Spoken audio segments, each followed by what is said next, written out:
Ok, tá, então a gente vai começar, né? Boa tarde, boa noite, bom dia, de onde quer que você nos escute.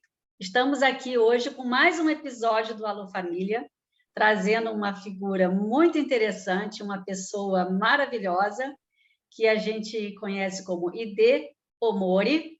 Ele é um brasileiro de origem japonesa, seus avós eram japoneses, seus pais já são brasileiros, mas o ID tem uma experiência muito grande para trazer para a gente sobre a cultura japonesa e em que essa cultura o favoreceu no desenvolvimento da sua carreira. Tem muita coisa legal para a gente saber sobre isso, porque temos uma pessoa com uma vivência internacional e com uma vivência nacional e que pode nos explicar onde está a vantagem de uma ou de outra. Então, fiquem com a gente, porque vamos começar. ID, seja muito bem-vindo.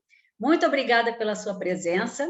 Agradecemos também a nossa audiência pela presença de quem nos escuta e espero que hoje a gente consiga trazer coisas que sejam muito bacanas para vocês e para nós. Olá, olá, muito obrigado aí, né, pela apresentação, né, e é um prazer muito grande estar aqui, estar com todo o pessoal do Alô Família, tá? Vai ser um prazer participar. Muito obrigado pelo convite. A gente é que agradece.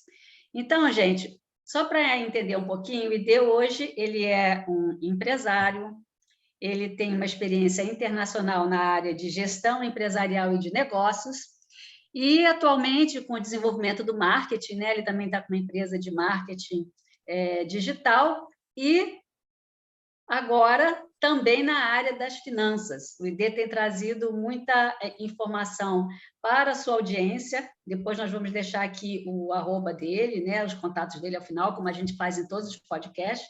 E ele também começou a orientar jovens e pais para que a gente consiga construir um roteiro de melhor qualidade de vida financeira para as famílias. E o podcast do Alô Família, que é justamente favorecer as famílias e trazer coisas que sejam boas e informações que sejam relevantes para o desenvolvimento de uma boa qualidade dos filhos e das famílias.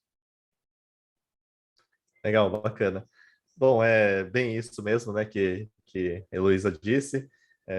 Eu tive a experiência aí internacional, com 18 anos eu saí, fui para o Japão, né, no Japão eu trabalhei lá em algumas empresas multinacionais, e aí eu tive o próprio negócio, eu tive um portal ali que passava informações, né, para os brasileiros que moravam no Japão, da convivência ali, da vida, né? Às vezes tinham pessoas que precisavam de passaporte, tinha alguns conflitos, né? Então eu colocava ali em português. E aí depois eu trabalhei no Brasil, em outra empresa multinacional japonesa. Praticamente eu trabalhava só com empresa japonesa, né?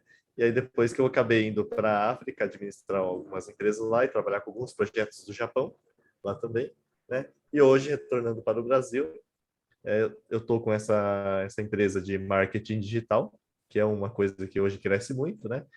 E também orientando as pessoas na área de finanças. Muitas pessoas vêm até mim, né, e perguntam sobre essa questão financeira e tal. Eu achei bem interessante que tem muitos jovens que também procuram, que eles querem aprender uma coisa ali, né? E aí, até esses tempos, teve um jovem ali, 16 anos, né, que já está pensando, eu falei, nossa, é muito bom quem começa cedo, né? Porque ali consegue atingir a sua liberdade financeira o bem quanto antes, né? Então, acho bem legal isso aí. Gente, lembrando que liberdade financeira, ela traz também uma coisa que se chama liberdade geográfica, ou seja, você pode atuar de outros lugares através também do marketing digital. Hoje de manhã, por exemplo, já fazendo um pouco de menção à questão do aprendizado das finanças, eu tenho minha filha de 15 anos, acho que todo mundo já sabe na audiência, para quem está chegando aqui hoje, e hoje de manhã nós estávamos assistindo aula de mentoria, né? Sobre finanças. Então, a minha filha já está aprendendo isso também, já está fazendo uma projeção para a vida dela. Dê, qual é, assim, a diferença básica que você percebe entre a cultura japonesa e a cultura brasileira em dois aspectos? Tanto na educação intrafamiliar, né? Você já comentou com a gente que as crianças têm um pouco mais de autonomia lá, elas precisam disso, isso é uma característica da sociedade japonesa, e também na formação, o valor que se dá ou não à formação superior ou à formação técnica. Eu acho que essas duas informações elas são bastante relevantes para a nossa audiência, para elas entenderem, né, como é que você saiu daqui com 18 anos e já hoje é um consultor internacional tão jovem, já foi, já voltou, já foi para um monte, e já teve várias ocupações em diferentes lugares do planeta. Sim.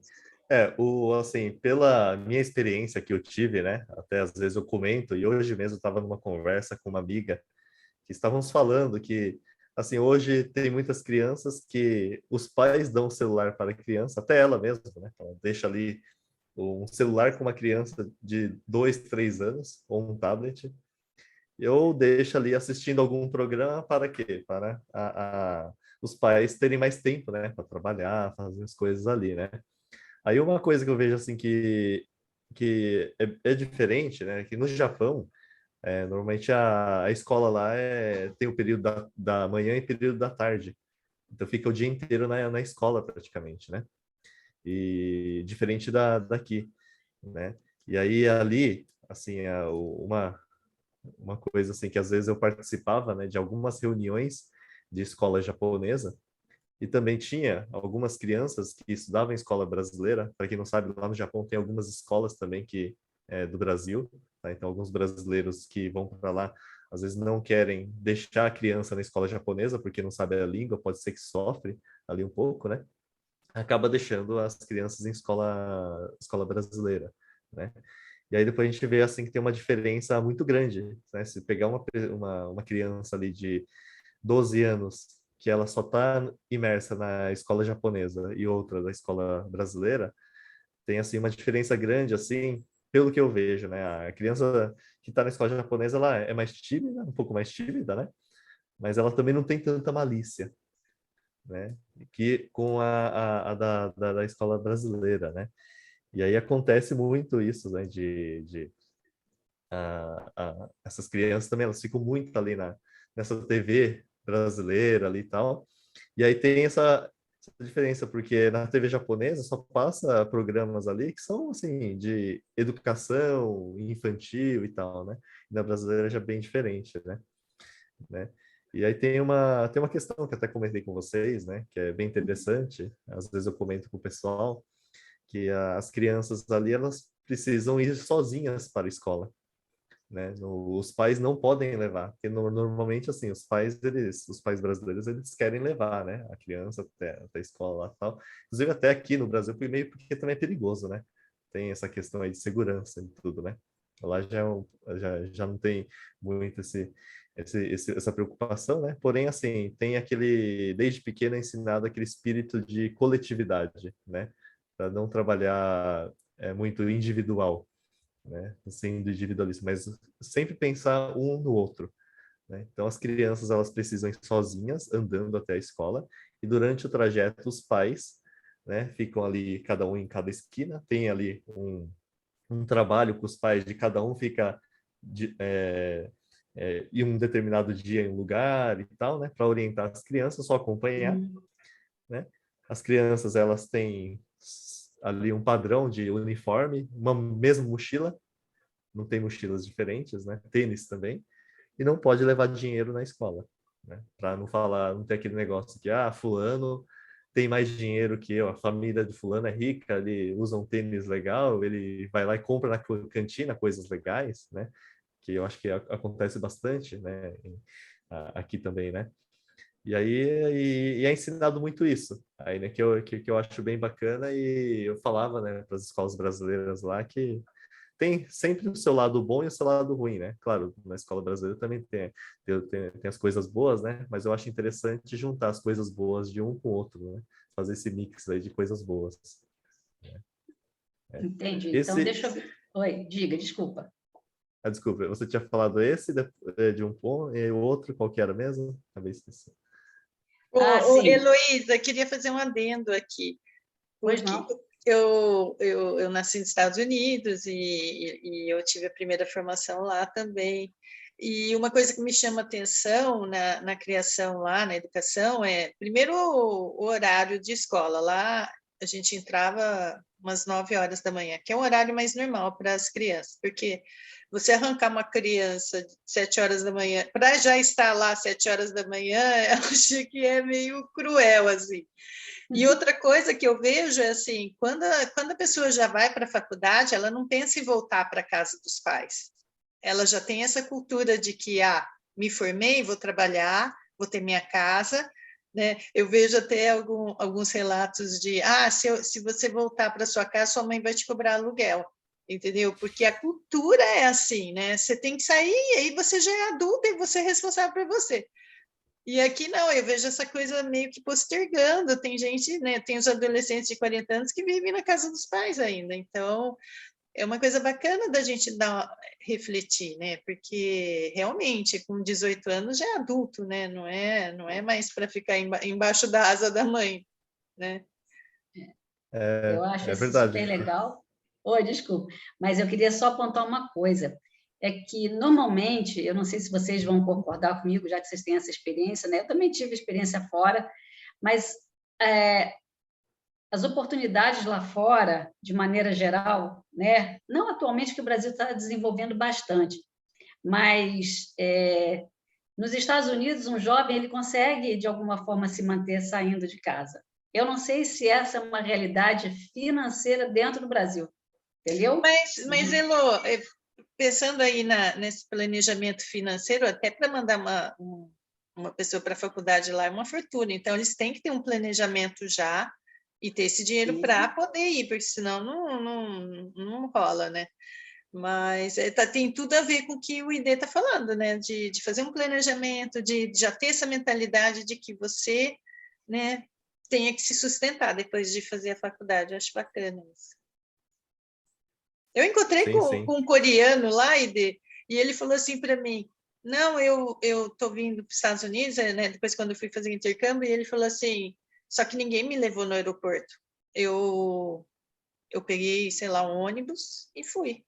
E eu já naquela mentalidade, né, mais assim, né, protecionista, falei, não, mas como assim ninguém te levou no aeroporto? Não, mas a cultura lá é assim, entende? Então, é normal. É o que acontece também no Japão, né? As crianças acabam pegando ônibus ali desde pequeno sozinho também, né? O trem, essas coisas, né? Aí, né? Assim, aqui eu não deixaria, acho que meu filho sozinho, porque é perigoso, né? Realmente, né? Mas lá assim, nesses outros países a gente consegue, né?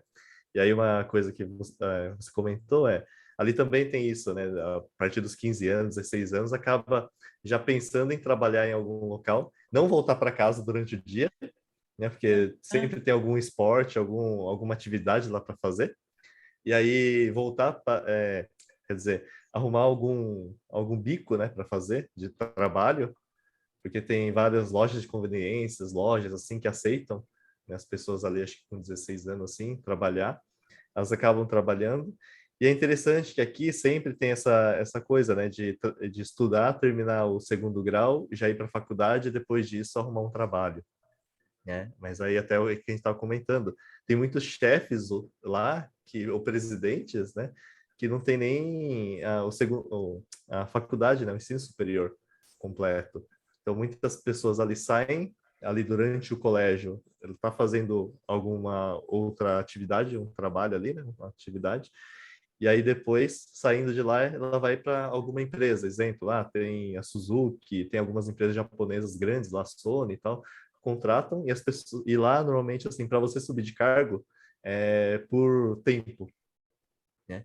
E aí só que a pessoa tem que passar por toda a fábrica, tem que ser lá desde o chão de fábrica, né? Conhecer todos os setores e aí com essa experiência vai subindo. Uma coisa que eu não acho muito legal é que para subir de cargo precisa ter mais idade e aí precisa ter tempo de casa, porque às vezes muitas pessoas ali têm um tempo de casa grande, só que não tem aquela expertise e não tem o dom ali para às vezes, cargo de gerência, né? Cargo de gestão. Só que aí ocupa por causa do tempo de casa, né? E só que uma coisa que eu acho legal é que precisa saber mesmo, né, do ramo ali que está atuando, de tudo o que está rolando na empresa para conseguir subir. coisa que aqui no Brasil, pelo que eu vi, né? Porque eu trabalhei praticamente direto no Japão, depois eu vim aqui para o Brasil e entrei numa multinacional japonesa. E aí que eu fui aprender como que é o trabalho aqui no Brasil. E aí, muitas vezes, até o pessoal reclamava, tinha gente que lá com 5 anos de casa trabalhando, sabia tudo sobre a empresa, de repente chega uma pessoa que ela tem um ensino superior ou um MBA, só que não sabe nada, e ela acaba sendo chefe ali, só que não sabendo nada, né? Isso aí eu achei meio que diferente aqui no Brasil. Uhum. E é interessante o que você está falando, porque, por exemplo, eu tenho um sobrinho que atualmente ele é residente e estudante de universitário nos Estados Unidos, né? Eu tenho uma irmã que mora fora do Brasil já há bastante tempo. E lá, a grande questão nos Estados Unidos é que a pessoa sai, começa a ganhar dinheiro e não quer fazer uma graduação. Pelo que você está falando, né? O importante é você produzir e não necessariamente você ter um título. Porque às vezes tem pessoas que são inteligentíssimas, têm uma formação acadêmica extensa, mas não sabe nem como utilizar essa formação, nem como aplicar.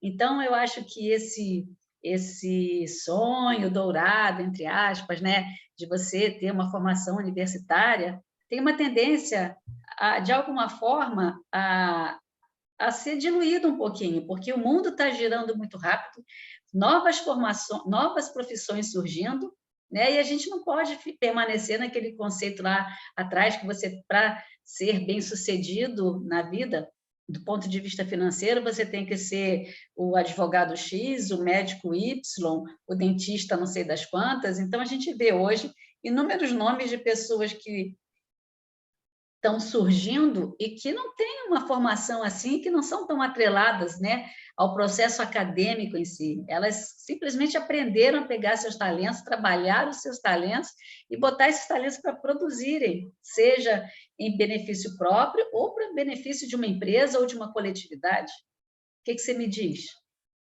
Sim, realmente, eu também acho isso, né? Eu vejo aqui também, e uma experiência que eu tive lá na África, né? O pessoal dá muita importância com relação a esses títulos, né? Ah, doutor aqui, doutor ali e tal, né? Uma coisa que eu vi que no Japão, nessa parte, não dá muita importância com que a pessoa ela é formada, tá? Né? Mas dá mais importante com relação à idade, né? Então, muitas vezes, assim, você chega e fala assim, qual que é a idade, né? Então, se é uma pessoa com uma idade mais avançada, né? Então, tem aquele respeito muito grande, né? Com a pessoa. E, normalmente, quem que é mais novo acaba sofrendo um pouco mais ali, né? E aí, assim, eu acho, essa parte boa e parte ruim também disso, né?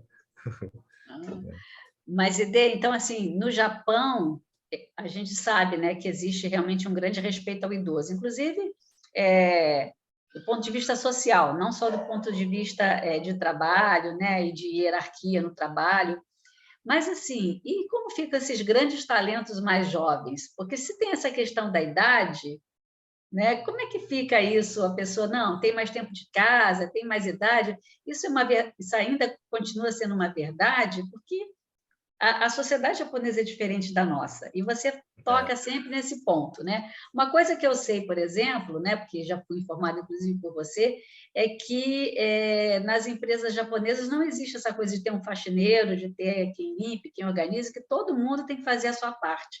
E que, obviamente, né, os mais velhos tendem a fazer atividades que sejam menos sacrificantes e os mais jovens, né, as atividades menos, vamos dizer assim, menos agradáveis, né? Como lavar um banheiro, limpar uma cozinha. Mas, então, como há muito respeito em torno da idade, a hierarquia é muito baseada no tempo de vida, no tempo de casa, como ficam, por exemplo, as pessoas que têm um dinamismo muito grande e têm uma capacidade produtiva muito grande? Como fica isso dentro da filosofia lá?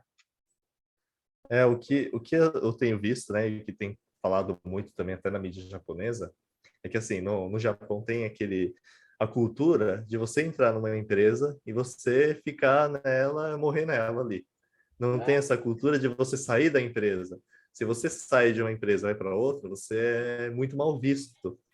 Porém, hoje em dia, né, como disse, esses jovens têm vários talentos aí, que muitas vezes hoje está com a globalização, né, tem estudado fora, às vezes faz o intercâmbio nos Estados Unidos, faz o intercâmbio no Brasil, e vê que as coisas são diferentes. Ainda mais hoje com o TI, tem muita gente lá. Outro dia, eu estava em 2019, eu estava no Japão, ele estava passando na TV japonesa, falando que uma pesquisa com os jovens, perguntando o que ele queria ser. Então, muitos, antigamente, era, eu quero ser engenheiro, eu quero ser cientista, eu quero ser isso e tal, né? Aí muitos eram, eu quero ser youtuber, eu quero ser um influencer digital, né? E aí tem uma geração agora que o que acontece? Eles acabam saindo, viu ali que a empresa não, ele não vai se acostumar com a empresa, né? Não está de acordo com a cultura da empresa, e aí ele acaba saindo mesmo, né? E aí, então, assim, hoje tem um movimento ali bem diferente, né? Que está, acho que, inovando dentro da corporação japonesa, mesmo com tudo isso, né? Tecnologia e tal, né? Porque senão os jovens acabam ficando assim, né? Até, inclusive, eu tive, né, durante o trabalho, alguns estagiários jovens da empresa que faziam essas reclamações, e aí até estavam procurando outros empregos. E aí até durante esse tempo, né, alguns saíram e foram para algumas outras empresas, ou acabaram também indo para outros países. Entendi, entendi. E, assim, lá no Japão, você agora está aqui no Brasil, né, com essa empresa de marketing digital, está entrando, né, já nesse campo da orientação financeira, né? Você tem essa experiência no Japão, você passou por Angola, você passou por Moçambique, né, dando consultoria de empreendimentos internacionais. Então, você tem uma bagagem muito grande, apesar de ser bastante jovem, né? Interessante de você ter ficado um período exclusivamente no Japão e depois você ter saído, né, e aproveitado essa sua experiência, vamos dizer, mundo afora, especificamente mais na África e agora no Brasil. E como é essa questão da educação financeira dentro do próprio Japão? Pensa-se muito nisso? Aplica-se em mercados futuros? Aplica-se em bolsa? Atualmente tem aí fervendo muito a questão das criptomoedas, né? Hoje a gente está aí, inclusive nesse cenário de uma guerra no leste europeu. Então, assim, hoje é tudo muito rápido, acontece tudo muito rápido. Então, o que você tem para dizer hoje, por exemplo, em relação a essa precaução para um futuro? Como que a gente pode orientar os nossos jovens? Não sei se existe diferença entre o Brasil e o Japão. O que você poderia falar sobre isso para a gente, por favor, para orientar a nossa audiência, especificamente aos nossos pais, avós, tios, enfim? Existe uma diferença muito grande, né? Assim, o povo japonês, ele é conhecido como um povo poupador, né? Então, assim, o povo lá normalmente ele poupa muito, né? Deixa o dinheiro lá no banco, muitas vezes nem sabe quanto que tem, né? Mas, assim, vai só colocando e é pão duro, né? Os meus pais, os meus avós são todos assim, bem assim, mão fechada, né? Então é de poupar mesmo, né? É aquela cultura de sempre pensar no amanhã, né? E que é diferente muito do brasileiro, né? Que o brasileiro muitas vezes pensa no agora, né? Quero viver o agora e tal, né? E aí, tem as contas que pagar, a gente vai dar um jeitinho, né?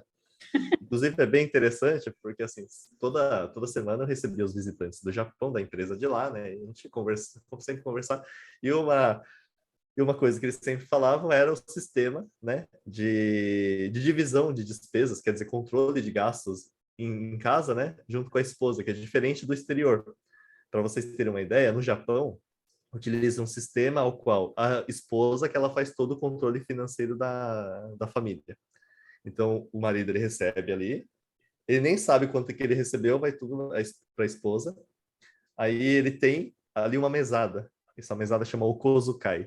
Então, sempre nas conversas entre os japoneses quanto que você tem de kozukai? Quanto você tem aqui? Eu sou... O que é? Normalmente ali, às vezes é $100 para ele passar um mês.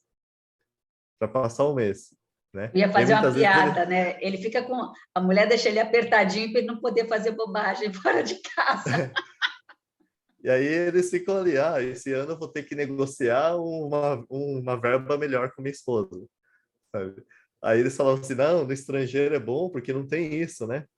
E aí até eu perguntava, mas você sabe quanto que tem ali, né, já? Ele falou, ah, não sei não quanto tem, ela que sabe, para vocês terem ideia. E eles poupam muito, né? Inclusive, assim, até quando tem as crises ali no Japão, o governo incentiva eles a gastarem, né? Porque não tem essa cultura de gastar, né? As crianças também, já desde pequeno, já tem isso, né? De não gastar, vai comprar alguma coisa ali, né? Compra do mais barato, né? Então é bem diferente daqui que eu vejo, né? Isso. Nossa, que interessante. E Mas aí, quando junta, fica com muito dinheiro, faz. Quer dizer, imagino que para quem junta uma vida inteira chegue a ter um patamar de reserva bastante razoável. E aí, o que deixa para os filhos? Como é que fica isso? eu creio que fica para os filhos, sim. Mas depois, assim, quando ficam, o que eu vejo, tá? Quando ficam mais velhos, muita gente investe muito em viagens, né? Então o pessoal vai Ah, muito para viaja para a Coreia, para a Europa, assim. Então, inclusive, se vocês vão ali para a Europa, vão para alguns países da África, sempre tem aquele grupo de senhores japoneses, né? Porque eles acabam juntando ali e depois faz aquela junta as pessoas e vão, né? Ali para algum lugar. E aí, até aqui no Brasil também acontece isso com as comunidades japonesas, né? Como eu tinha dito, eu cresci dentro de uma comunidade japonesa, né? Aí meus pais ali ficavam também. Quando falece alguém, né? Então tem aquele espírito de coletivismo, né? Às vezes a gente nem conhece, aí tem que dar um pouco de dinheiro ali, tal, né? Aí todo mundo que vai para a associação, aí precisa ajudar em alguma coisa ali, né? E aí disso todo mundo vende, exemplo, a yakisoba, né? Aquele plantador de verdura lá, né? Ele vai e doa um pouco de repolho, de brócolis e tal, né? Sempre tem alguém que tem um macarrão, aí vai lá e doa, né? Aí todo mundo se ajuda a fazer, aí vende e aí isso arrecada para todos, né? Para todo mundo usufruir disso, né? Então aí tem essas coisas que aí as crianças também são ensinadas dessa forma, né? Que eu vejo assim que é muito positivo, que poderia tratar assim aqui também, né? Algo assim. E aí com relação ao mercado de ações, assim lá, muita gente investe, não é que nem no Brasil, acho que no Brasil é 4% da população, né? Ali é quase todo mundo investe em ações. Quando entra para trabalhar nas empresas, como lá no Japão tem grandes corporações, você também recebe ações como um bônus, né? Então, você está trabalhando na empresa, você tem o seu salário, por ano você recebe X ações. Então, por isso que já está habituado essa parte do sistema financeiro, né? Outra coisa no Japão, ao contrário daqui, tem a deflação, né? 10 anos atrás, chegava lá, tinha um prato feito, mais ou menos, aquele prato executivo, hoje está o mesmo preço ou está mais barato. Vai lá, né? Acontece isso, né? É uma coisa bem interessante, né? Por quê? Porque as pessoas também não gastam muito. Muito legal, É, muito interessante.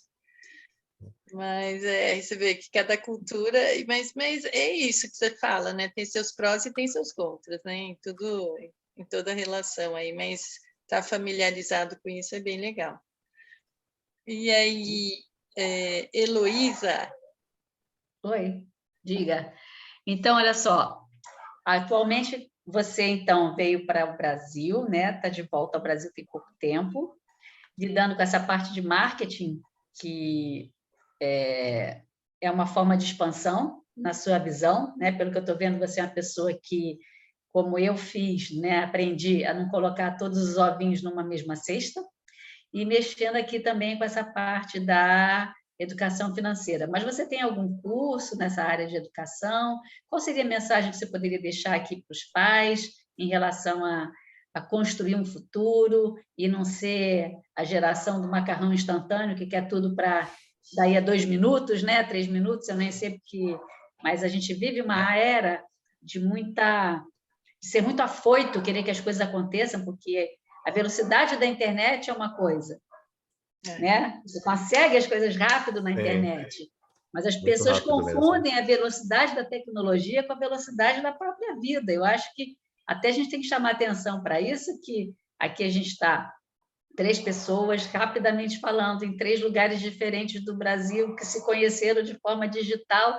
Então, assim, as ferramentas digitais são excelentes, mas a vida em si né? 10 anos de Japão, saiu daqui com 18 anos, estudou, trabalhou, foi fazer gestão na África, seja em Moçambique, em Angola, está de volta ao Brasil, começando ou desenvolvendo um projeto no marketing e nas finanças. Então, nada disso é tão instantâneo quanto o macarrão, e nem a velocidade é tão rápida assim.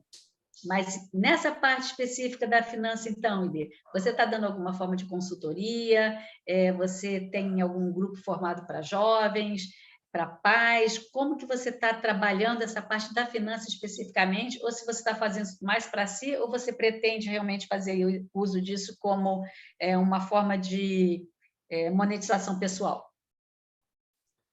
É assim, no momento, eu estou construindo aqui um curso, tá? Para as pessoas aí, né? Voltado a essa parte de finanças, né? Só que assim, eu tenho um grupo hoje de Mastermind, onde tem umas pessoas ali que eu ajudo, né? Nessa parte de investimentos, finanças, renda extra. E aí, inclusive, entrou algumas pessoas bem jovens ali, que eu achei bem interessante, que elas ficaram interessadas. Inclusive, eu posto lá no meu Instagram, né? Ah, hoje entrou dividendos de tal empresa. Então, tem alguns jovens que falam assim, nossa, eu recebi os meus primeiros dividendos, né? Que Acho que eu legal. vi um Falei, story poxa, seu desses hoje, né? Que foram então, centavinhos, assim, achei mó barato. Mas e você no começo, parabenizando, mas começa a ser pequeno mesmo, depois cresce. no começo ali é centavinhos, né? Mas depois ele vai crescendo essa bola de neve, né? Eu acho bem interessante. Eu acho bem legal, porque isso daí muda. Eu vejo assim que transforma vidas, né? Então por isso assim, eu tirei meio que isso daí como um propósito, né? De ajudar as pessoas, porque isso daí muita gente poupando hoje vai ter um futuro ali, eu acho que melhor. Quando eu trabalhava no Japão, né, eu era encarregado de algumas pessoas, vinha alguns senhores lá de mais de 60 anos de idade pedir vale para mim, porque para passar o mês, porque não tinha dinheiro para passar o mês. Então eu pensava, na época eu tinha 21 anos, eu pensei assim, nossa, já pensou chegar com 50 anos e eu ficar pedindo para a empresa lá um dinheiro adiantado, uma antecipação do salário, porque eu não tenho para passar o mês? Eu não quero isso, né? E aí, por isso que eu fui atrás de livros de finanças. Eu cheguei no Pai Rico, Pai Pobre. E aí, um amigo meu disse que ele trabalha com o filho dele nessa questão de, às vezes, o filho pede alguma coisa, ele fala assim, tá, ao invés de falar, olha, o pai não tem dinheiro, não pode comprar isso. Ao invés disso, fala assim, tá, filho, legal, você quer isso, mas o que que você pode fazer para conseguir dinheiro para comprar isso? Para trabalhar, então, o mindset da pessoa e fazer ele pensar, né, em de que forma que ele vai conseguir dinheiro, né? Porque a gente cria dinheiro, né? Ali também, né? Então, acho que trabalhar esse mindset nas crianças, né? E muitas vezes nos pais também, eu acho que é bom, porque muitas vezes nós temos crenças limitantes, né? Que o dinheiro é ruim, que é isso, aquilo, né? Mas lá no futuro vai fazer diferença. Se você não tem dinheiro ali e precisa muitas vezes ir no médico, né? Comprar remédio, que é muito caro, né? Muita gente hoje fica nessa, né? Precisa comprar remédio e não consegue, né? Então, acho que precisa, quanto mais cedo, começar e orientar os filhos nessa questão. Infelizmente, no Brasil, a educação financeira não tem essa educação financeira aí, né? Eu acho que a gente consegue construir aí um futuro melhor. Ô, Ide, passa seus contatos, então, porque agora a gente já está chegando no final. Como que você está lá no Insta? No Instagram eu estou como hide.omori, tá? Pode me contatar ali, tá? Fico à disposição aí para ajudar no que for possível a todos, tá? Tá, joia. Gente, eu só quero ressaltar o seguinte, que ele falou Hide, mas é porque no japonês é um H, tá? Então é o Hide